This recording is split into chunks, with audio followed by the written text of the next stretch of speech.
Am I not merciful? Am I not?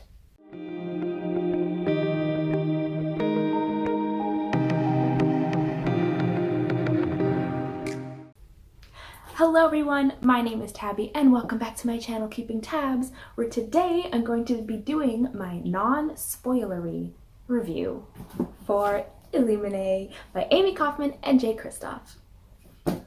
Okay, let's just talk about this book. If you haven't read it, don't worry, I ain't gonna be spoiling this for you, but also you should read it. Just throwing that out there. I just love this book. I just love this book. There's so many things I want to talk about, but I can't because there's spoilers. So you just need to read the book. Let's talk about the plot real quick, right? Nice and quick. So there's this planet called Carenza 4, and it's known for having like this illegal mining business happening. And one day it's randomly attacked by Baytech, which is a rival company that also mines. It's a rival mining company. So Carenza 4 is attacked, obviously trying to take out the competition, and in the process thousands of civilians are killed and murdered and just displaced. Luckily 3 ships come to their rescue. What are the name of the ships?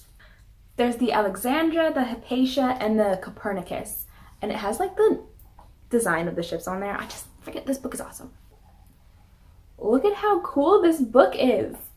So these 3 ships rescue the survivors and offer them refuge and transportation to the jump station Heimdall. I always thought of Heimdall, the character that's part of the Thor comics and the Thor movies. He's the guy that stands at the Bifrost and allows people to go from like Asgard to Earth like real quick. So that's basically what the jump station is. It's like the Bifrost, and it allows you to jump from one part of the universe to another without having to like fly there and take forever. So that's what Heimdall Station is, and they're trying to get there because even though Baytech wiped out a lot of Carenza 4, they still want to make sure nobody's alive because they did something real dirty and they don't want the word to get out that they killed a bunch of people.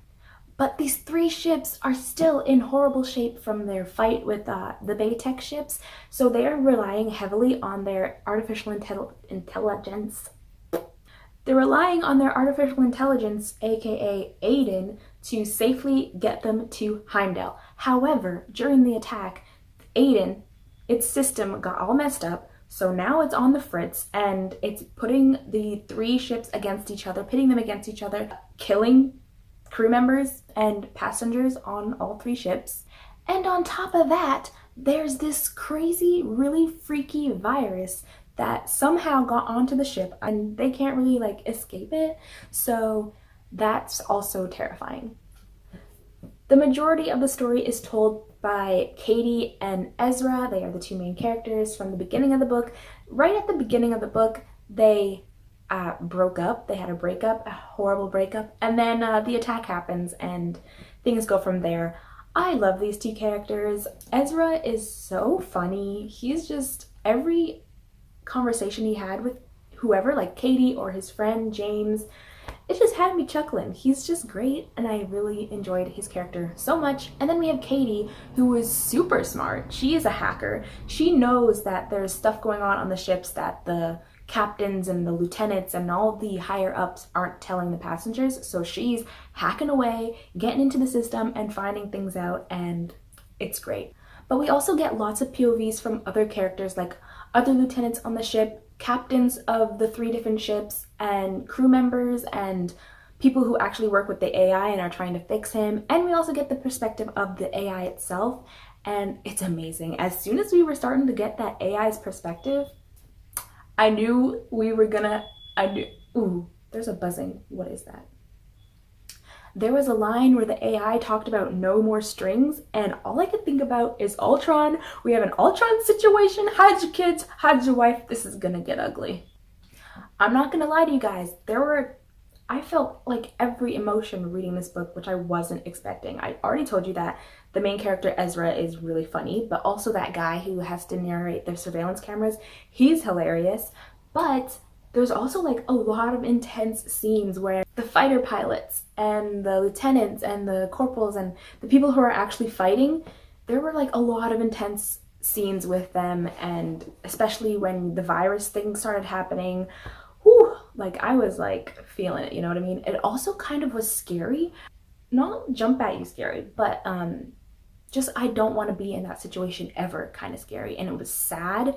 There was actually so much sadness in here and I wasn't expecting it. I don't want to tell you exactly why it was sad. Like, you just have to read it, but it was pretty freaking sad. And yep, wasn't prepared. This book had a huge plot twist, and I don't know if it's just me and not being able to foresee what's gonna happen. Like, sometimes I just get so into the book that I don't even like think about what possibly could happen or what the possible plot twist could be. Like, when the plot twist happens, I am unprepared, and I was so unprepared for this one, and I'm still kind of mad at it because it just wasn't fair. Like, why? If you read the book, then you freaking know the plot twist. It had me all choked up. There's actually not too much sci-fi lingo. I'm always scared to read a sci-fi book because of the sci-fi lingo, but there's actually not a lot. It's pretty good when it comes to that. Originally, I was very intimidated because, first of all, it's a pretty thick book. It's like 500 pages or something. 599, basically 600. It's a long book. I was not only intimidated by the length, but I was also intimidated by the format and the way that the authors chose to tell the story through all this multimedia stuff. And I thought that was gonna bring me out of the story, and I thought it was gonna make it choppy and confusing, but it did not. I can guarantee you that. The format makes you fly through this book. Like, honestly, reading 200 pages a day is totally achievable because of this format. You are flying through that. And also because it's never really a dull moment. There's always so much going on, and there's always so many people involved with the story, and they are all telling their own side of the story and their own perspective. And then you see some emails between certain people, and they're trying to like cover up situations while people over here are trying to expose those situations. And it's just like, it's a freaking huge messy web, and it's amazing. And I definitely cannot wait for book 2. I've heard book 2 is so much better, so I'm excited to read that. I think I gave this a 4 stars on Goodreads, but I'm gonna give it a 5 star. Like, enjoyment level of 5 star. It's kind of hard to review a book like critically like this because I did make up a rating scale, but it's like hard to follow it because I just loved it so much. So it's hard to like really find, you know, flaws when you just love it. I would say maybe a flaw would be there was a lot of characters in the beginning and I didn't really know who they were, especially because we're dealing with 3 different ships and they all have their own crew members, they all have their own captains and stuff. So sometimes names I wouldn't really know who they were and like what side they were on, what ship they belonged to and all that. So there was kind of that kind of confusion, but honestly it wasn't too bad. Like, I was still able to understand it in the end. Also, the ending kind of confused me with that whole thing. I mean, not really. I think after I finished reading it and like thought about it more, I started to understand, but immediately after finishing it I was like, huh? But anyways, yeah, this book is amazing. I would definitely recommend this if you are wanting to start any kind of sci-fi book. Definitely try this out. It's so good. Also, if you have ever read Leviathan Wakes by James S.A. Corey, that storyline is very similar to this. So if you liked that, then you'll love this. And if you liked this, then you'll like Leviathan Wakes.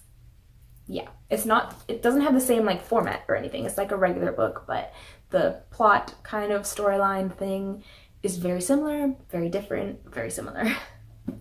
Anyways, I don't know what else to say about this other than the fact that I liked it. I liked it a lot.